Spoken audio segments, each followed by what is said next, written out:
Hola, ya estamos aquí otra vez. Hoy miércoles vamos a seguir con nuestra ronda de entrevistas. En el día de hoy, bueno, ya vemos que están conectando aquí los compañeros que siguen a Porcinews Revista a través de Instagram. Hoy, este miércoles, vamos a tener el placer, el gusto de entrevistar a Marcelo Gottschalk. No sé si lo pronuncia muy bien o no, pero los que somos latinos a veces estos nombres nos cuestan pronunciarlos, pero si lo digo bien después me corregirá. Marcelo Gottschalk es director del Laboratorio de Referencia de Pneumocnia Porcina y del Laboratorio de Referencia Internacional de Streptococcus suis. Como veis por estos nombres, hoy tenemos una entrevista muy veterinaria, muy técnica. Muchos del sector porcino, en la industria porcina en España y en América Latina, conocen perfectamente a Marcelo.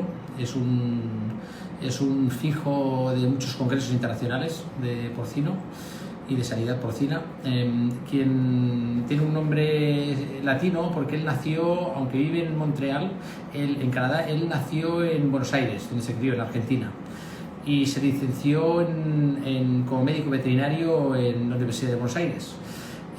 Lo que sucedió es que en el 87 él se trasladó a Canadá, donde completó un doctorado en la Universidad de Montreal, donde ya a partir de ahí se quedó en Canadá, cambió su residencia de Argentina por la canadiense, y desde el 2001 es catedrático de la Facultad de Veterinaria de la Universidad de Montreal, y es asimismo, dentro de esa universidad, tiene un laboratorio, el laboratorio de referencia de diagnóstico del Actinobacillus pneumoniae, la APP, la famosa APP, el agente etiológico de esta patología porcina, y es también director del Laboratorio Internacional de Referencia de Streptococcus suis. Fundó el Centro de Investigación de Enfermedades Infecciosas Porcinas en la provincia de Quebec, y también ha dirigido el grupo de investigación de enfermedades infecciosas porcinas en la Universidad de Montreal. Actualmente es consultor de la OMS sobre enfermedades humanas causadas por Streptococcus suis y colabora en las actuaciones frente a brotes humanos de esta patología en Asia. Además, si buscamos en Google, que es hoy en día la biblioteca más universal que tenemos, veremos que ha publicado infinidad de artículos en revistas científicas. Yo creo que son más de 500 las que ha publicado, y además es autor de 2 capítulos en concreto de un libro, del libro de Diseases of Swine, de Actinobacillus y Streptococcus en concreto, esos 2 capítulos, que es un libro muy referente en patología porcina, y ha participado en más de 400 estudios que se han presentado en encuentros, eventos y congresos internacionales. Además, hemos tenido la suerte y el honor de tenerlo en la ciudad de Lérida, en Lleida, en España, en un congreso de porcino. Él, aunque actualmente vive en Canadá, todavía sigue fiel a sus orígenes. Él es, no lo confirmará, me parece que es de Boca Juniors. Es como, nadie puede ser perfecto, mira, hay cosas que no se puede ser perfecto, pero él nos ha salido de Boca. Voy a intentar invitarlo, que está por aquí, espero no se me enfade. ¿Qué tal, Marcelo? ¿Qué tal, Luis? ¿Cómo estás? Muy bien, muy bien, aquí estamos. Yo en España, tú en Canadá. También he visto, me parece que hay varios colegas, amigos de Latinoamérica. Sí, sí, porque el perfil de Porcinews es global, es Porcinews en español, y nos siguen. Es una cosa que nos enorgullece mucho, nos siguen más latinoamericanos o hispanoamericanos que españoles, propiamente dicho. Ah, mira, Y, y estamos en ello, estamos ahora ahí. La verdad es que cada vez iréis dándoos cuenta que iremos introduciendo más personas y profesionales del área latinoamericana que española en este tipo de entrevistas. no, me parece muy bien. Ya he visto ahí saludos de Colombia, de Argentina, así que bueno, a todos los colegas un saludo muy grande. Y obviamente a todos los españoles, Sí. Mira, aquí que es estamos. casi mi tercer país. Después de Argentina y Canadá, voy tan seguido a España que ya casi es mi tercer país. Bien, si una cosa que digo a menudo es que esa entrevista se queda grabada, va a estar 24 horas como historia dentro de de Instagram, de la revista, la podrán seguir durante 24 horas posteriores. Y pasado mañana, en 2 días, se sube a un canal de YouTube que se llama Porcinews en español y ya queda ya colgada ahí para siempre. Ah, bueno, vale. Además, van haciendo también de Venezuela, por aquí hay mucha representación muy variada en varios países. Sí, he visto Y Venezuela, Colombia, Argentina, Chile también creo, mucha gente. sí, sí, sí. También españoles, veo españoles por aquí, que conozco ya por los usuarios que participan a menudo y ya me los voy conociendo poco a poco. Quería decirle también que aquí en esta entrevista en live que hacemos, la ventaja que tiene la entrevista en live es que la gente que está participando puede hacer preguntas. Entonces es como todo. Como tengo yo, por desgracia, el poder, pues si quiero la hago y si quiero no la hago, pero la pregunta la pueden hacer. La pregunta la pueden hacer. Si veo que toca el tema y tenemos tiempo, la hacemos sin problemas, que normalmente las hacemos. Vale, vale, con gusto. Entonces, bueno, pues nada, primero agradecerte, lo he dicho cuando tú estabas al otro lado sin estar aquí presente, ahora lo vuelvo a decir, agradecerte que hayas estado con nosotros, es un hombre muy ocupado, sé que tienes multitud de actividades y no siempre es fácil encontrar que tengas un hueco para nosotros. Nos has permitido esta entrevista, te lo agradezco de corazón, de verdad, y esperemos que estés cómodo con nosotros. Y vamos a empezar. Entonces, yo sé que estas palabras ahora, al que no es veterinario le va a sonar a chino, todas estas cosas suenan muy mal, estas palabras, ¿no? Es como cuando uno habla alemán, ¿no? Que no parece que no está enfadado, pero no es así. Pero vamos a intentar hacerla lo más llana posible también para el que no sea veterinario. Bueno, yo he visto en tu currículum que tienes mucha experiencia en 2 patógenos, que es lo que ha salido en la presentación que he hecho habitualmente, ¿no? El Actinobacillus pleuropneumoniae y el Streptococcus suis.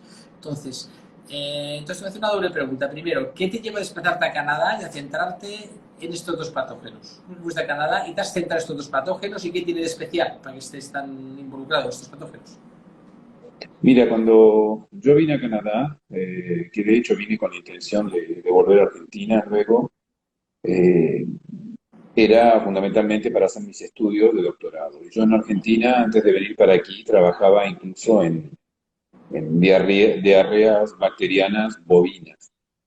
Y bueno, vino un grupo de investigación especializado en cerdo y me acuerdo quién fue mi supervisor, el doctor Higgins, un excelente bacteriólogo, me dijo, te voy a poner en un tema que nadie le da importancia, que es el Strep suis, el que habías mencionado hace un rato. Me dice, aquí es algo que no es muy importante, pero bueno, es algo que te puede ser interesante para tu doctorado. Así que hice el doctorado en esa bacteria y cuando terminé el doctorado, el director del laboratorio de APP, que es el Actinobacillus pleuropneumoniae, fue nombrado decano y me dijo, ¿te quieres hacer cargo de ese laboratorio? Le dije, bueno, por un par de años y empecé a trabajar en el 91, empecé a trabajar en APP. Y después me quedé con esas 2 bacterias y bueno, me ofrecieron quedarme y todo y bueno, por razones personales y todo, decidí quedarme en Canadá. Pero yo diría que uno fue por estudiar y el otro fue una casualidad, pero hace más de 25 años ya que estoy trabajando. Vale. No sé si se oye bien, dicen que yo te oigo perfectamente. Por aquí estoy viendo que dice que no se oye. ¿Que Yo no te se estoy, oye? yo te estoy oyendo bien, yo. No sé por aquí si veo un comentario y dice no se oye, yo oigo bien. Hola, Oigo hola. bien. A ver si hay alguien que Sí, no me, sí, no me escucha. yo te oigo bien, en principio. Bueno, vamos a ver si alguien más se queja de esto Bueno, y si no cambiamos un micrófono o algo. Perdón, unos cascos. Sí se oye, sí. Dicen que sí. Vale. Pues gracias, don Cribito.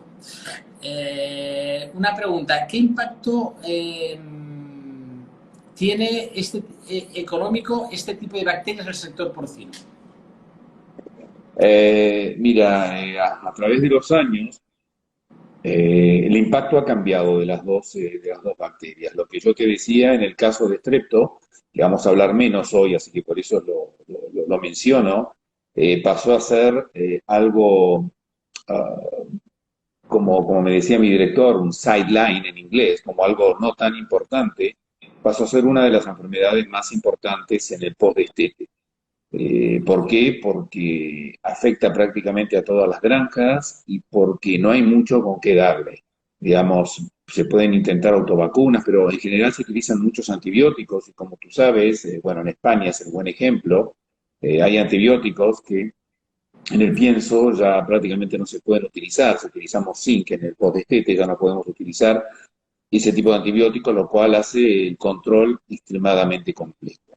En el caso de APP es una enfermedad muy, muy antigua y que uno pensaba que con el tiempo, bueno, que ya iba a desaparecer. Y podemos hablar más tarde, pero con la restricción en el uso de antibióticos es una enfermedad que, bueno, provoca, aparte de la mortalidad y signos clínicos, retraso en el crecimiento, evidentemente muchos gastos de tratamiento con antibióticos. Para muchas granjas es uno de los gastos número uno en antibióticos controlar esta infección. Y también es una enfermedad, puede ser una infección silenciosa con muchas lesiones y retenciones en el matadero, lo cual da distintos tipos de, puede afectar distintamente lo que es los parámetros de producción y los parámetros económicos. Vale, es una enfermedad, por lo que entiendo, que no es un... te voy a hablar desde el puro desconocimiento. Es una enfermedad, a ver si para el que no conozca perfectamente esta enfermedad, no es que dé muchas bajas ni que destroce la granja, pero sí que ocasiona pérdidas económicas cuando va a sacrificio. Mira, depende. Buen punto el tuyo. En el caso del APP, si una cepa virulenta entra, hace un desastre y puede provocar una mortalidad enorme y muchas veces muy difícil de controlar. En granjas puede parecer controlado y ver las lesiones en el matadero, donde te das cuenta que no está controlado mismo si no ves eh, muchas signos clínicos. Es decir, pueden aparecer distintas imágenes. Ahora sí, cuando pega una cepa virulenta, yo creo que muchísimo, estoy seguro que muchísimos de los colegas que están ahora conectados han tenido ese tipo de experiencias donde la mortalidad puede llegar a ser muy alta. Esta enfermedad, aparte de los problemas económicos que puede ocasionar y la mortalidad que puede ocasionar una granja, son zoonóticas, es decir, ¿puede transmitirse a un humano? El estrepto sí, el strep suis es zoonótico, especialmente algunos de los serotipos. De hecho, hay muchos casos descritos en España y hay varios casos descritos, sobre todo en Argentina, Latinoamérica, porque, bueno, yo estoy conectado con los institutos de microbiología humana en Argentina y cuando tienen algunas cepas que les parece que pueden venir de productores de cerdo, me las envían y hemos descrito más de 25 casos, incluso algunos casos mortales, en Argentina. En España también hay varios casos, así que el estrepto sí puede ser zoonótico. En el caso de la APP, no. Una sola vez desde que yo estoy aquí en tantos años, hemos aislado el APP en un humano. Fue muy gracioso, no gracioso, pero fue curioso, porque se aisló de una mordedura de un productor, un cerdo lo mordió, y en el hospital habían hecho crecer la bacteria a partir de la lesión. Dijeron, no conocemos qué es esta bacteria, la mandaron a nuestro laboratorio y era una APP. Pero eso es algo anecdótico, pero normalmente no es considerado eso.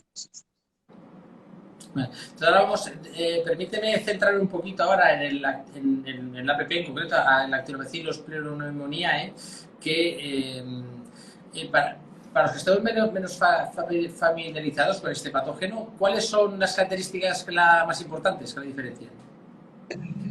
Bueno, primero es una bacteria, así que para todo el mundo que quede claro, es una bacteria. Es una bacteria que tiene una cápsula es como un escudo que tiene la bacteria que la protege. Quiere decir que cuando esa bacteria entra, las células que están en el pulmón, que tienen que comerla y destruirla, no pueden comerla y no pueden destruirla. Al mismo tiempo, produce como que escupe unas toxinas y esas toxinas son las que hacen la lesión, esas lesiones tan fuertes que se ven en el caso del APP.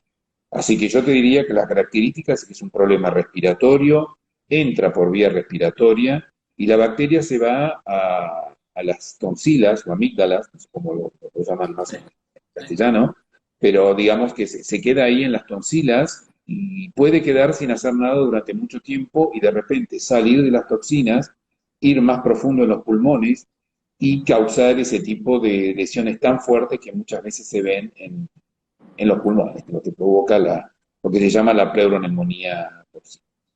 Y podemos hablar después si quieres, pero esa cápsula que te dije, esa protección que tiene la bacteria, es distinta antigénicamente entre las distintas cepas. ¿Qué quiere decir eso? Que la reacción del sistema inmunitario es distinta contra cada tipo, lo que hace subtipos de bacterias. Son todas el APP, el Actinobacillus, pero hace serotipos. Y hay serotipos que son muy malos, muy patógenos, y hay serotipos que pueden estar ahí en las tonsilas sin hacer absolutamente nada. Así que es una bacteria que hay que estudiarla bien. Bien. Y claro, este tipo de bacterias se pueden quedar latentes dentro del organismo, aquí en las amígdalas, no sé cómo lo has llamado, y cuando hay una bajada de estrés, un pico de estrés del animal o le baja la inmunidad por la razón que sea, es cuando puede explotar. Es cuando puede Exactamente, provocar. como tú dices, están ahí y por ahí hay variaciones en el medio ambiente, hay otras infecciones que llegan, como el micoplasma, hay un poco de estrés, y hay cepas que son tan virulentas, virulentas quiere decir que son capaces de producir enfermedad tan fuerte que a veces ni siquiera necesitan ese tipo de estrés. Entran y automáticamente, en vez de quedarse en las amígdalas, van directamente a los pulmones y causan. Lo que es interesante cuando se quedan en las amígdalas es que ni los antibióticos ni los anticuerpos llegan hasta ahí en las amígdalas, porque se quedan así, muy, muy, muy adentro de lo que son las invaginaciones de las amígdalas, y no hay nada que llegue ahí, y entonces no las puedes eliminar. Los animales quedan portadores con la bacteria ahí. Hay alguien que nos pregunta, que es otra pregunta que tiene aquí preparadas, y aprovecho de cuando entras en una granja, ¿cómo te das cuenta que tienes? ¿Qué signos clínicos hay para que te des cuenta que te ha entrado la patología en la granja? Vamos a hacer dos situaciones distintas. La situación es una cepa virulenta, verdaderamente mala, que entre. Mira, desde el punto de vista granjero, cuando se va a levantar a la mañana y va a haber 15, 20 animales muertos de repente, y esos animales muertos aparecen con espuma sanguinolenta que sale de la nariz y de la boca. Puede haber algunos animales que estén con serios problemas respiratorios, te das cuenta que tienen fiebre, incluso algunos pueden vomitar, y vomitan no porque sea un problema digestivo, sino porque hacen tanto esfuerzo para respirar que el diafragma, aprietan tanto el diafragma que terminan vomitando. Esos animales están, lo que se dice, en una posición de sentados como un perro, están sentados como se sienta el perro porque tratan de buscar aire. En el caso del veterinario, cuando entra en la granja, eh, obviamente si ve esa sintomatología con la espuma sanguinolenta saliendo por la nariz y todo, es en las primeras cosas que va a pensar. Y cuando abre hay lesiones más o menos típicas que lo van a orientar bastante ya para el diagnóstico. El problema es cuando hay una enfermedad más ligera, más subclínica, y donde hay varios animales con problemas respiratorios, porque es difícil de diferenciar de otros problemas respiratorios. Así que es muy difícil entrar y decir, estos animales, hay varios animales con problemas respiratorios, debe ser el APP. Hay que seguramente abrir algunos animales, ver si hay lesiones, y esto lo voy a repetir muchas veces, utilizar el laboratorio para hacer el diagnóstico. Sí, está claro. Claro, para una patología de este tipo se pueden utilizar varias estrategias. Una es la preventiva y otra es cuando tiene la enfermedad, que es la curativa. Entonces aquí incluso hay gente que pregunta, pero bueno, yo imagino, ya es mi cosecha esto, yo imagino que todo lo mejor es prevenir, está claro. Pero claro, un granjero que se plantea decir el costo-beneficio de vacunar o tratar. Una vez más, depende del tipo de infección que tenga, pero vamos a suponer que tienen infecciones que tienen que tratar, porque si no tratan, los animales mueren. Sí. En el caso de APP yo creo que es muy evidente que el costo es muy elevado. Como te decía yo, en cuanto a antibióticos, si las granjas hacen sus cuentas, las granjas que están afectadas, yo creo que se van a dar cuenta en muchos casos que la utilización de antibióticos, el número uno, la causa número uno, o en los primeros dos, tres lugares seguramente está esta enfermedad, así que los gastos son muchos. Lo segundo que hay que evaluar son las lesiones y los decomisos que pueden tener luego en el matadero. Por una cuestión, yo te diría, de tendencia y de resistencia antibiótica y todo, la razón más, el modo, perdón, sale palabras en francés, eh, el modo más efectivo, si se quiere, como para controlar, es prevenir. Y para prevenir hay vacunas. Y como no es el caso de otras patologías como estrepto, en el caso de APP hay varias vacunas en el mercado. Muchas de las vacunas, la mayoría son buenas, hay que saber utilizarlas, pero hay buenas herramientas para prevenir. Y cada uno tiene que hacer, imagina que cada granja está afectado de modo distinto, tiene que hacer sus cálculos. Pero normalmente ir con antibióticos es estar corriendo siempre atrás de la infección, porque la bacteria también desarrolla resistencia. Entonces, en algún momento el antibiótico no me funciona más, tengo que volver a cambiar de antibiótico. Es mucho mejor prevenir y evidentemente nosotros hoy en día la prevención la pasamos por biológicos más que por farmacéuticos, una cuestión de resistencia contra los antibióticos. ¿Cómo se transmite una patología a la PB? ¿Cómo se transmite? ¿Cómo llega a una granja y en qué rango en qué fase o en qué rango de edad afectan en las granjas? Mira, te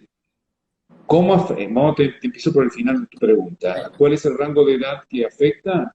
Normalmente, tradicionalmente, se dice son animales en engorda, en la mitad de la engorda más o menos. Eso depende del tipo de producción, si es un tipo de producción en varios sitios, con un destete a 3 semanas o a 4 semanas, podemos hablar por qué el destete puede ser importante, pero yo te diría que se ven casos tempranos, es más raro, pero pueden verse en animales en transición, en granjas donde acaba de llegar la infección nueva, acaba de llegar, se van a ver animales muy jóvenes. Pero lo que más duele es cuando, y yo estoy seguro que acá los colegas o los productores que están escuchando lo han sufrido en carne propia, cuando tienes animales de 90 kilos, animales a veces a unos días de subirlos al camión y se están muriendo, o se están muriendo en el momento de subirlos al camión. Y eso también pasa. Y tú me dices, es una pregunta muy delicada, tú me dices cómo entra una infección en una granja. Yo te hablo primero de la teoría. La teoría es que la transmisión, evidentemente por animales portadores, que tienen la bacteria pero no presentan signos clínicos. Viento, se ha descrito que hasta unos 300 metros con el viento a favor y habiendo casos clínicos en otra granja, no es imposible que la transmisión se haga por el aire entre las granjas. Mecánico, que lo lleven el personal, todo eso es posible. Ahora, yo te diría que en mi experiencia de tantos años, en más del 95% de los casos, la bacteria entra en 4 patas. Es decir, la bacteria entra con animales de reposición. Puede pasar un camión infectado, pero en general entra. ¿Por qué? Porque, como te decía, cuando la bacteria está aquí, en la amígdala, y que el animal no presenta signos clínicos, el animal es totalmente normal, con una productividad totalmente normal, impecable, pero ese animal entra y los otros no la tienen la bacteria. Y si los otros no la tienen, son muy susceptibles y entra a empezar la transmisión. Y más desgraciadamente el modo en que entra a la granja muchas veces es con 4 patas. Vale. A ver, aquí un tema que dentro de la granja, ¿qué es lo que favorece que circule entre los animales la enfermedad?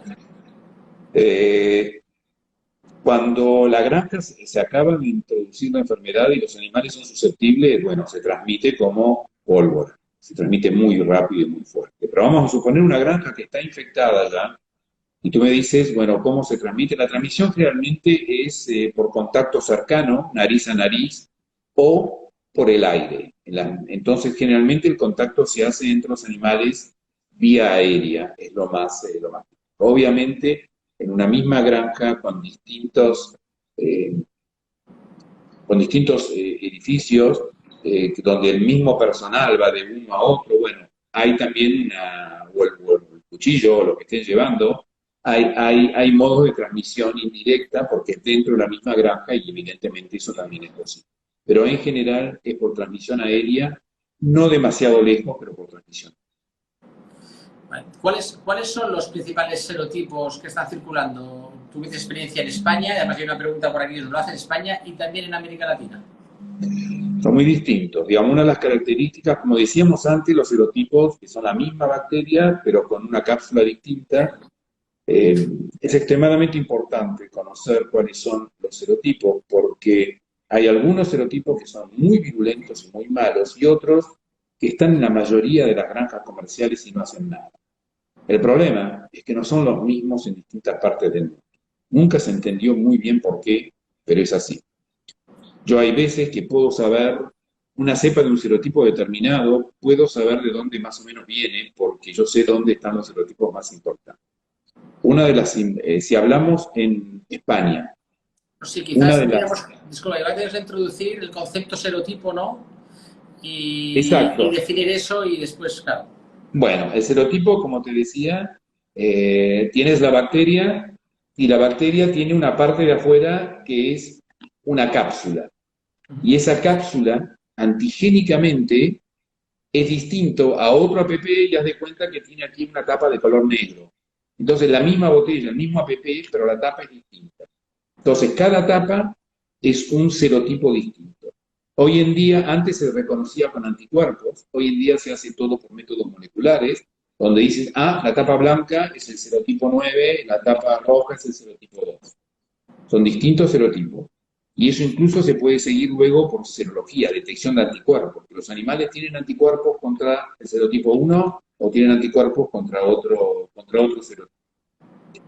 Yo te diría que hasta hace 5 o 6 años en España prácticamente había muy pocos laboratorios contados con los dedos de una mano que eran capaces de hacer la serotipificación. Y yo he estado trabajando mucho con los laboratorios de España y en estos momentos le hemos pasado las técnicas, le hemos pasado la metodología y en estos momentos yo te diría que España en Europa posiblemente sea el país mejor preparado para hacer la serotificación, porque hay muchísimos laboratorios que utilizan la buena metodología. Yo he estado en contacto con cada uno de ellos y verdaderamente es algo extremadamente positivo para los productores en España. En Latinoamérica hay mucho trabajo por hacer. Yo estoy trabajando ya con gente de Chile, estoy trabajando con gente de Colombia para tratar de ir llevando también esa tecnología a los distintos países, porque si no, vamos a hablar después en vacunas. Si quieres, si te interesa hablar de vacunas, podemos hablar de vacunas donde el serotipo puede ser importante según la vacuna que utilices. Es importante saber el serotipo. Si hablamos de España, hay variación un poco en las regiones, pero si hablas del serotipo 2, del serotipo 4, el serotipo 911, yo te digo 911 porque es el mismo, la diferencia es prácticamente no existe, lo llamamos 911 porque es un detalle microbiológico que no tiene importancia. Así que es el serotipo 2, el 4, 911 y el serotipo 13. Hay otros también, pero esos serotipos son los en general más importantes. Es posible que acá haya colegas que están en... veo un montón de preguntas que aparecen por ahí. Sí, hay muchas, sí, hay muchas. Las podemos, si tienes tiempo, si quieres, nos Sí. vamos a las preguntas en vez de, porque me va a dar placer. Eh, Decía yo que hay muchos, seguramente muchos colegas que también son de laboratorio y que ellos también ven otros serotipos, así que hay otros. Yo les hablo en general. En América Latina es totalmente distinto. Uno, no se sabe mucho. Lo poco que se sabe ha sido históricamente el serotipo 1, 5 y por ahí el 7, totalmente distinto a los Sí, sí. serotipos encontrados en España. Así que cada país o región tiene que hacer sus deberes en tener un buen diagnóstico. Por eso imagino que Chris83B, que nos pregunta qué nos puede decir del serotipo 13, imaginamos que es española, o es español, esta persona, ¿no? A ver, repíteme la pregunta, es... Está Cristina que nos está preguntando, ¿se puede detectar por serología este serotipo, el 13? Imaginamos que estamos hablando de una Es persona aquí una, en España. es una excelente pregunta. Hasta hace muy poco tiempo no se podía. Yo no quiero complicarles la vida, pero el serotipo 13 que tenemos en América es distinto del europeo, del español. Pero no importa, vamos a hablar del español. Hay, en estos momentos hay una compañía, si me pueden contactar por privado si quieren, hay una compañía que comercializa un kit que detecta anticuerpos contra APP y entre esos APP está el serotipo 13. ¿Por qué lo sé? Porque el kit de detección de anticuerpos fue desarrollado en mi laboratorio. Nosotros somos una universidad, no somos una empresa. Y una vez que nosotros lo utilizamos en nuestro laboratorio, la universidad hizo acuerdos con la empresa y la universidad me pide a mí que nosotros le vendamos el antígeno a esta empresa. El que hace dinero en la universidad es la empresa, no yo. Pero bueno, esa es la historia de la vida de los catedráticos. Pero no, para hablando en serio, nosotros producimos el antígeno al menos para una compañía. Quizás haya otras compañías y existe una prueba para el serotipo 13 que puede ser utilizada en España. Y se ha desarrollado fundamentalmente para España porque el serotipo 13 está presente sobre todo, está en otros países de Europa, pero sobre todo en España.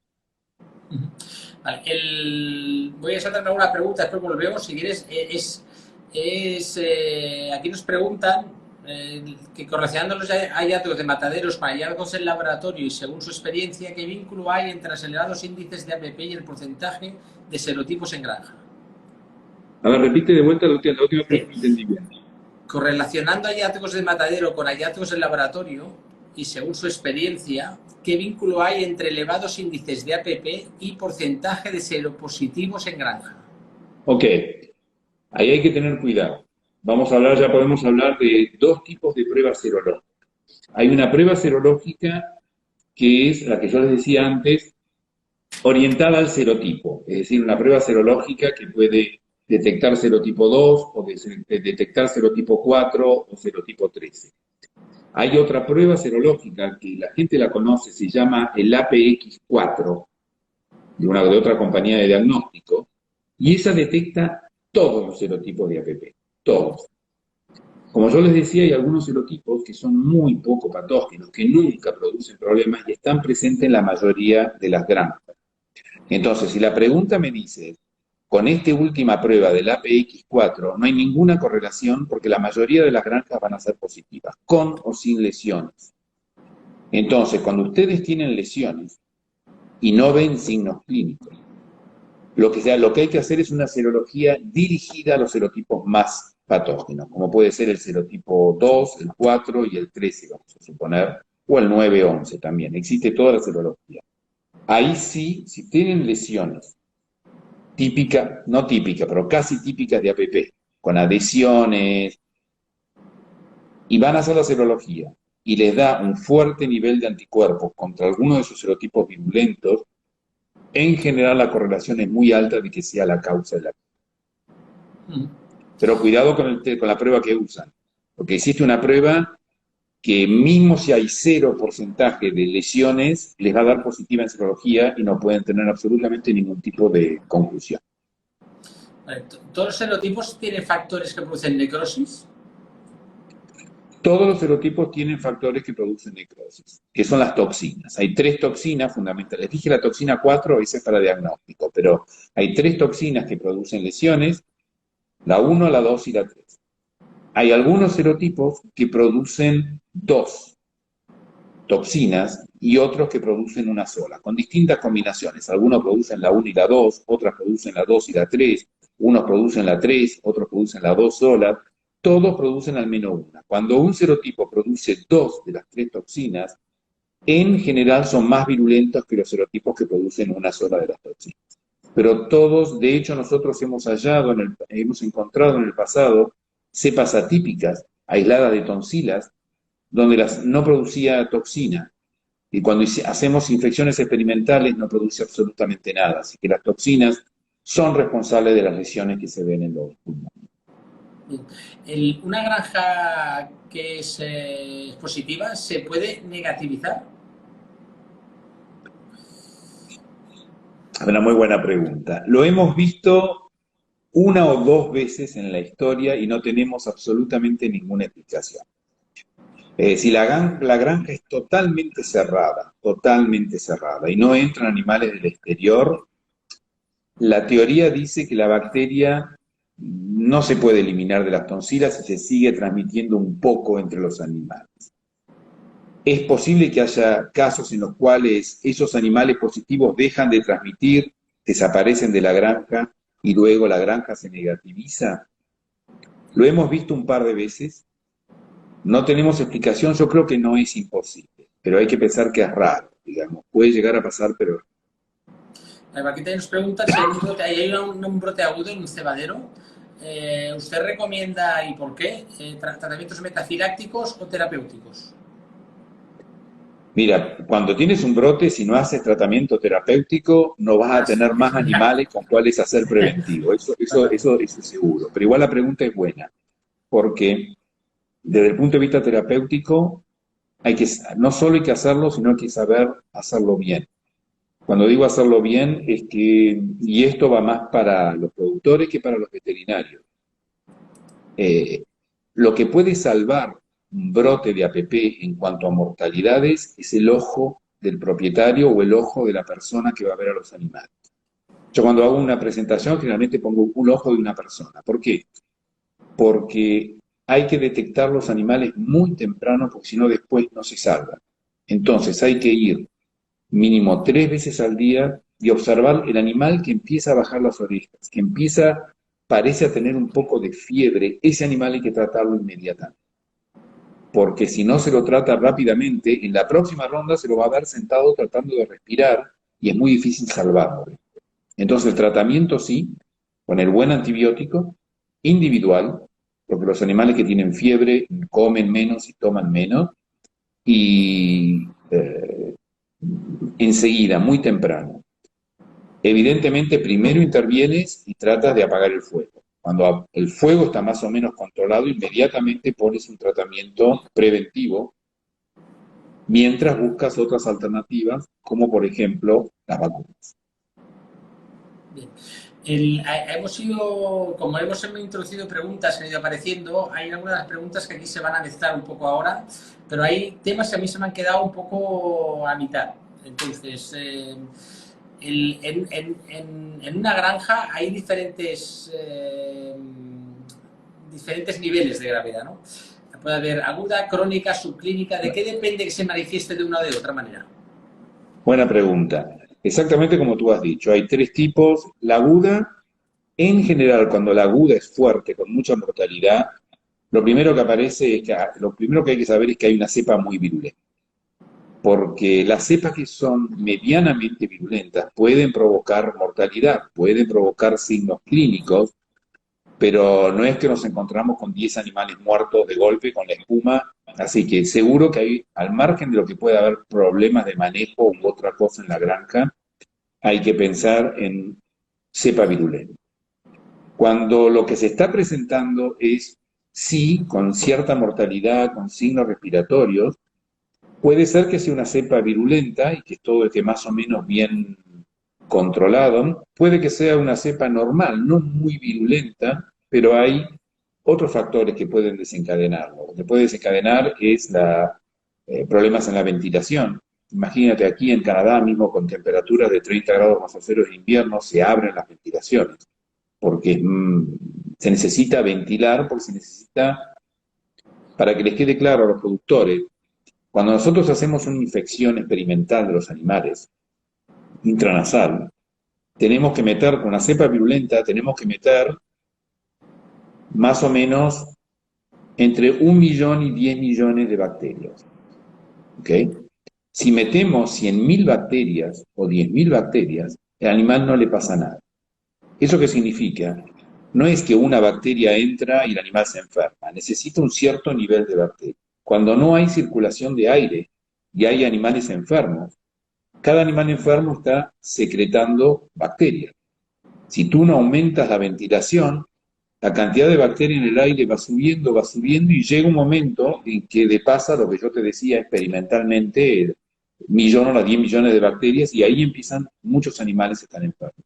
Aumentando la ventilación se lava un poco, diferencias de temperatura, mezclar animales de distinto origen, animal infectado con animal no infectado, eso es una bomba de tiempo. Hay muchos factores que pueden ayudar a que se desarrolle la enfermedad y a veces la cepa no es tan virulenta, pero es lo suficiente como para provocar infecciones que llamamos subagudas. Entonces vemos un poco menos. Las infecciones crónicas, en mi experiencia, cuando ves qué significa infección crónica, casi no ves signos clínicos, muy poco, pero muchas lesiones en el matadero. Y eso está desapareciendo de a poco. ¿Por qué? Porque a medida de que vamos bajando la utilización de antibióticos, vemos los signos clínicos. Lo que ha pasado durante muchos años es que la gente dice, pero yo no tengo signos clínicos, no los veo y los animales presentan lesiones en el matadero. La cantidad de antibióticos que está circulando en la granja es tan alta que no se ven los signos clínicos, pero no es lo suficientemente alta porque el antibiótico no puede prevenir muy bien eso, como para tener las lesiones. Y lo que está pasando es que reduciendo la cantidad de antibióticos empiezan a haber problemas clínicos donde antes no lo había, pero sí había lesiones en el matadero que ya la veía. El, ¿Cómo se pueden evitar las recidivías? Sobre todo hay alguien que nos pregunta que un veterinario se ha encontrado con brotes de ABP en cerdos entre 40 a 50 kilos. Sí, eso generalmente cuando pasa eso es que en general es una infección que ha llegado hace poco y donde hay muy pocos anticuerpos maternales. Entonces, como no están suficientemente infectadas las madres, hay muchas subpopulaciones, animales con un poquito de anticuerpos maternales, otros sin, y la presencia de la bacteria hace que se transmita. La pregunta es cómo controlar eso. Sí, ¿cómo se puede evitar las recidivías? eh, posiblemente con un plan de vacunación. Porque muchas veces lo que pasa, y eso también lo ven los colegas seguramente, es que antes me hablaba de tratamiento o preventivo. Sí. Es que muchas veces se hace una intervención con tratamiento muy fuerte y los signos clínicos desaparecen, pero 3 semanas más tarde vuelven a aparecer. Y eso es muy común, yo estoy seguro que la mayoría de la gente lo ha visto. Uno de los problemas es que a veces vamos demasiado fuerte, no queda otra a veces, pero vamos demasiado fuerte con los antibióticos y se da tan fuerte, a veces se decide de pinchar a todos los animales con antibiótico de la sala y eso lo que hace es que los animales no desarrollan inmunidad porque ha matado la bacteria en los pulmones inmediatamente, pero no ha matado las bacterias en las tonsilas. Entonces las semanas pasan, los animales no han desarrollado inmunidad porque la bacteria ha sido muerta rápidamente y la bacteria sale de las amígdalas y vuelve a infectar y vuelven a caer los animales. Lo que obliga a hacer varios tratamientos. Una de las cosas que hay que hacer a veces es mantener el tratamiento metafiláctico durante mucho tiempo, durante varias semanas para tratar que los animales tranquilamente desarrollen inmunidad. Pero como te decía, los tratamientos con antibióticos es correr siempre atrás para solucionar el problema. A largo plazo yo creo que hay que intentar introducir una vacuna. Ahora en una granja pues de ciclo cerrado o completo, pues tenemos madres y lechones. Entonces, ¿usted recomienda vacunar a las madres? ¿Recomienda vacunar a los lechones o a los dos? En una granja de ciclo cerrado, definitivamente, porque hay mucha circulación de la bacteria en todos los niveles. La vacunación tiene que hacerse en los lechones, porque a menos que aparezcan de repente nada más que unos casos en animales muy jóvenes, hablamos de animales de 40 kilos o 50 kilos, ahí a veces hay que hacer una intervención en las madres hasta levantar el nivel de todo el mundo, pero luego la vacunación tiene que ser en los lechones. La vacunación de las madres es en general más excepcional que rutina. La vacuna verdaderamente son los lechones porque es a ellos a los que hay que proteger. Entonces, normalmente, además había una pregunta que nos la hacía por aquí una compañera veterinaria en Instagram que va en línea con lo que está diciendo ahora. Claro, los lechones tienen anticuerpos maternales. ¿Hay interferencia de la vacuna con los anticuerpos maternales? Sí la hay, totalmente, y con todos tipos de vacunas. Eh, por eso es que hay que tener cuidado. Cuando los animales tienen problemas eh, a partir de las 15, 16 semanas de vida, ahí están los problemas clínicos, es relativamente fácil porque uno puede postergar la vacunación. Cuando son anteriores hay que tener un poco de cuidado. Normalmente nosotros recomendamos no vacunar la primera dosis antes de las 8 semanas de vida, si es posible. Lo que pasa es que hay algunas personas que tienen problemas de animales en entrada de engorda y entonces no les da tiempo. Así que hay que ir más atrás. Hay que hacer una serología para ver más o menos el seguimiento de los anticuerpos y decidir cuál es el mejor momento. Pero eh, es tan fuerte a veces la interferencia que la gente está obligada a dar 3 dosis de vacuna, porque la primera está un poco anulada por esa interferencia de anticuerpos maternales y por ahí después hay que seguir con otras 2 dosis. Pero la respuesta a esa pregunta definitivamente sí hay que tener mucho cuidado con la interferencia. Entonces, si no, es que se me ha cortado cuando hablabas un momento. ¿Tú cuándo recomendarías empezar a vacunar? La primera dosis no darla si es posible antes de las 8 semanas de vida. 8 semanas, en lechones, claro. En lechones. Sí, claro, en este caso. Aparte de la vacunación, ¿existe alguna manera de reducir la carga bacteriana para reducir la probabilidad de contagio entre animales? Sí, eso es una buena pregunta. Sí, pero hay que tomar en qué, porque aquí hablamos, entre otras cosas, sí vamos a hablar, entre otras cosas, de vacunas de madres. Y es algo muy tentador para los productores, porque las vacunas de madres, obviamente, es mucho más económico que la vacuna de los Claro. lechones. Pero hay que tener cuidado, porque en ciertas condiciones se puede hacer. ¿En qué condiciones? Cuando la infección está relativamente controlada, hay casos, pero no es que se están muriendo animales a lo loco, digamos, relativamente controlada, porque se ha puesto una vacuna en los lechones y se ha controlado, y ahora decimos, bueno, queremos reducir los gastos.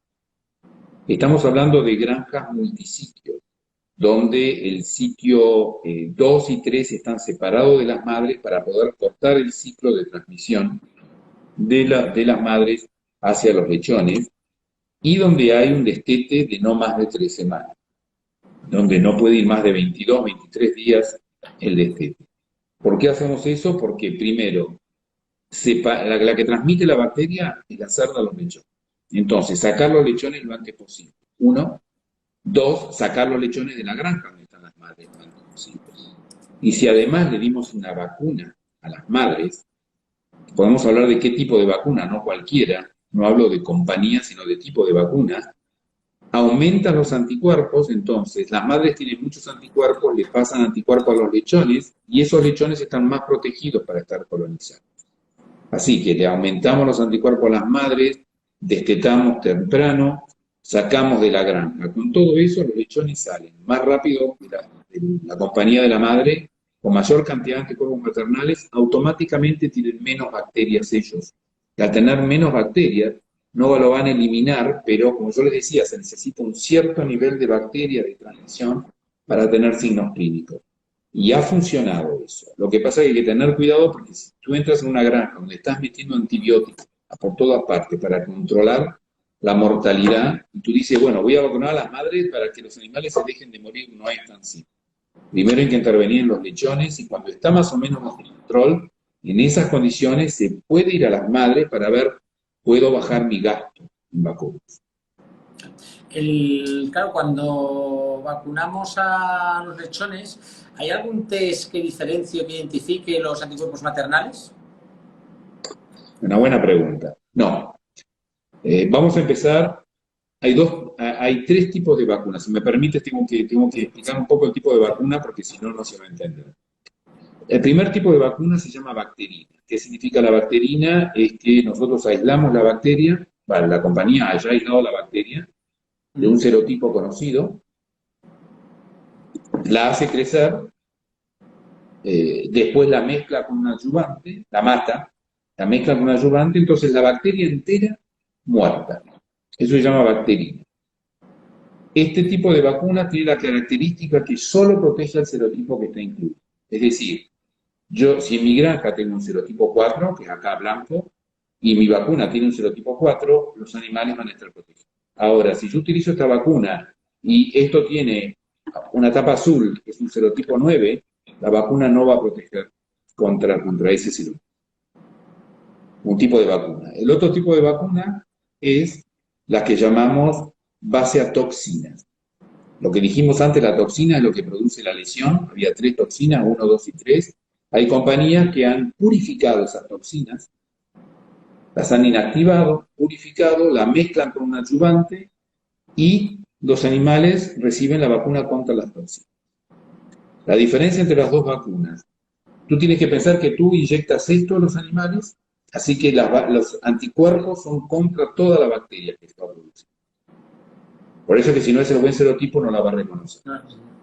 La toxina es una proteína que se escupe, entonces los animales producen anticuerpos contra esa toxina. Cuando la infección se lleva a cabo, esos anticuerpos no reconocen la bacteria, reconocen las toxinas y neutralizan las toxinas para que no hagan daño.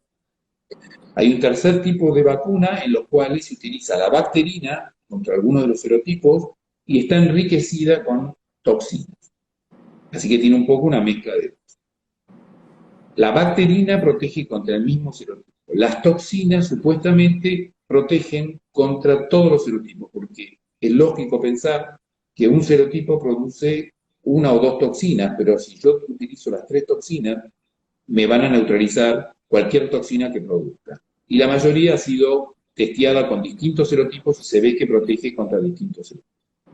En el momento, ahora vuelvo a tu pregunta, en el momento de que yo voy a hacer la vacuna, y tú me dices, bueno, ¿qué prueba? ¿Cómo voy a saber si es una prueba que detecta los anticuerpos maternales? No es una prueba distinta.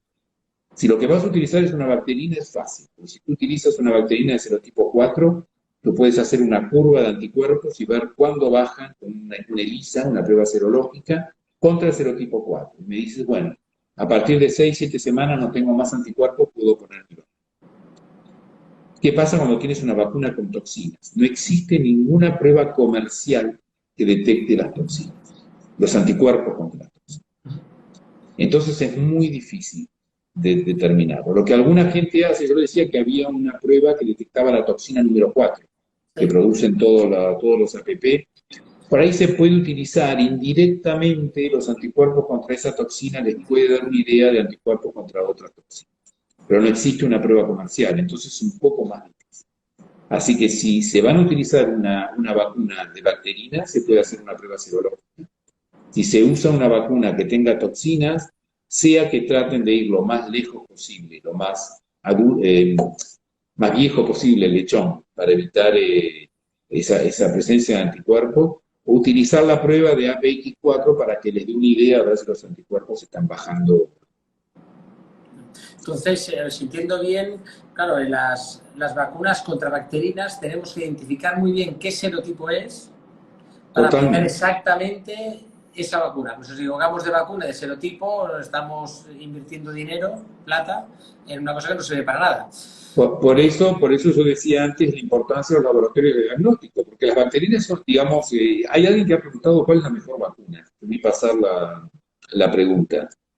Yo cuando doy la respuesta que te voy a dar, la gente piensa que lo dice porque hago las cosas políticamente correctas. Y no. Digamos, mi experiencia, tengo casi 30 años de experiencia en esto. Mucha experiencia en México, que es el país en el mundo que probablemente utiliza la mayor cantidad de vacunas contra PP. Hay granjas en las cuales se está utilizando una bacterina, que es la buena, para el buen serotipo, y no se ven buenos resultados. Y lo primero que les digo es, bueno, prueben otro tipo de vacuna. Cambian una vacuna de toxina y obtienen mucho mejores resultados. Y hay granjas donde se ve exactamente lo contrario. Están utilizando una vacuna de toxinas sin buenos resultados y cambian por una bacterina y empiezan a obtener buenos resultados. Yo creo que estoy convencido que la mayoría de las vacunas comerciales que circulan para PP son buenas.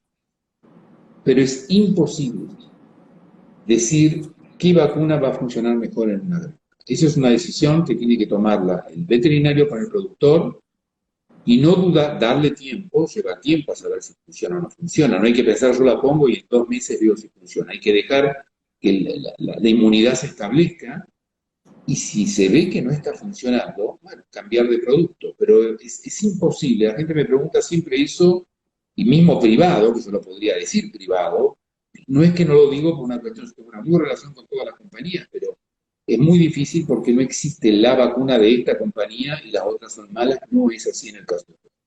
Ujú.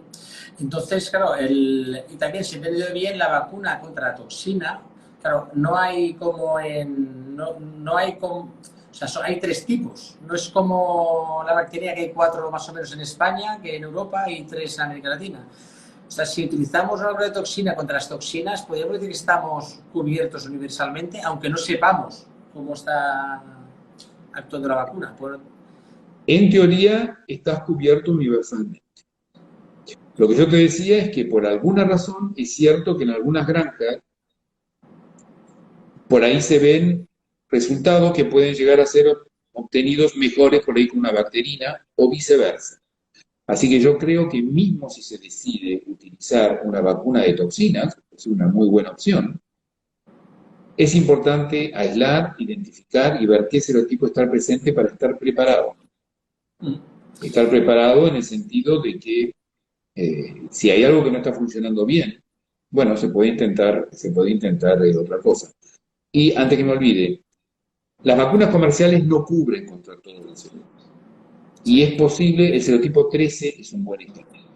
Yo quiero usar una bacterina y yo quiero usar, mi problema es con el serotipo 13. No existe ninguna bacterina comercial con el serotipo 13, existe siempre la posibilidad de hacer autovacuna.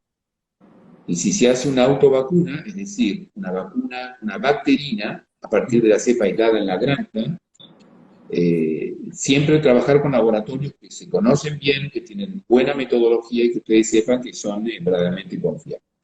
Y aprovecho para decir, cuando yo te decía que había que vacunar a las madres si queremos reducir la carga de los lechones, si vacunamos contra las toxinas, como la bacteria escupe las toxinas, esos anticuerpos en los lechones no van a tocar la bacteria, no sirven. Es decir, que si se vacunan las madres, tiene que ser con una bacteria, porque luego los anticuerpos reconocen la bacteria y la bacteria no se puede pegar en las amígdalas. Y eso es lo que queremos, que la bacteria no se pegue en las amígdalas para que los animales salgan menos infectados. Así que toda vacunación que se haga en madres siempre tiene que ser con una bacterina y no con una vacuna de toxinas. En una granja suelen aparecer diferentes serotipos o cuando ETA suele ser uno en concreto. ¿Cómo? En una granja suelen aparecer, cuando hay un brote de APP, ¿suelen aparecer diferentes serotipos o suele ser uno en concreto? Yo te diría que en el 90% de los casos es uno solo. Yo en mi carrera vi uno aquí, en Canadá, vi uno donde aparecieron dos serotipos al mismo tiempo. Hablamos de casos clínicos simultáneos. Tengo un ejemplo que viene de España, donde había dos serotipos en la granja. Así que mi porcentaje va bajando. Yo te decía, casi todo es posible. Digamos, no es lo que se ve normalmente, es posible. Yo lo que les diría, porque tu pregunta o la pregunta que fue hecha es buena en el sentido es que hago un solo diagnóstico y ya está. Yo creo que ni muy, muy, ni tan, tan. Es decir, por ahí enviar dos, tres animales para estar seguro que siempre se aire el mismo serotipo y tiene, no sé, tres animales en pulmones con el mismo serotipo, yo no creo que es necesario seguir enviando pulmones para hacer diagnóstico, porque yo creo que ya está. Pero no es imposible. Bien. Bueno, ha pasado la hora volando. Nos queda un minuto. ¿Ya pasó la hora? Sí, ha pasado la hora. Me queda aquí el mensaje de Instagram, me está diciendo que faltan 58 segundos ahora mismo. Ah, bueno, sí. La verdad es que todo el mundo coincide, por lo que veo aquí, son buenos comentarios, buena capacitación, les ha encantado, ¿eh? Hemos hecho un buen... Has hecho. Me alegro, teníamos para otra más porque no llegamos. Ya. No, es que yo tengo como 16 preguntas más aquí, pero bueno, lo haremos A la en gente que otra. tenga mi mail, que me contacte. Contácteme y con gusto contestaré las preguntas. Sí. Ahora esto nosotros lo vamos a colgar en el canal de YouTube de Porcinius en español, va a estar grabado, hay gente que nos lo preguntaba aquí y van a poder verlo, quien no ha podido entrar desde el primer momento va a poder seguirlo y agradecerte tu participación con nosotros y tu disposición, a pesar de que eres de Boca. Con mucho orgullo. Aprovecho para mandarle un abrazo. He visto muchísimos nombres de gente que conozco y bueno, y a los que no también, un gran abrazo.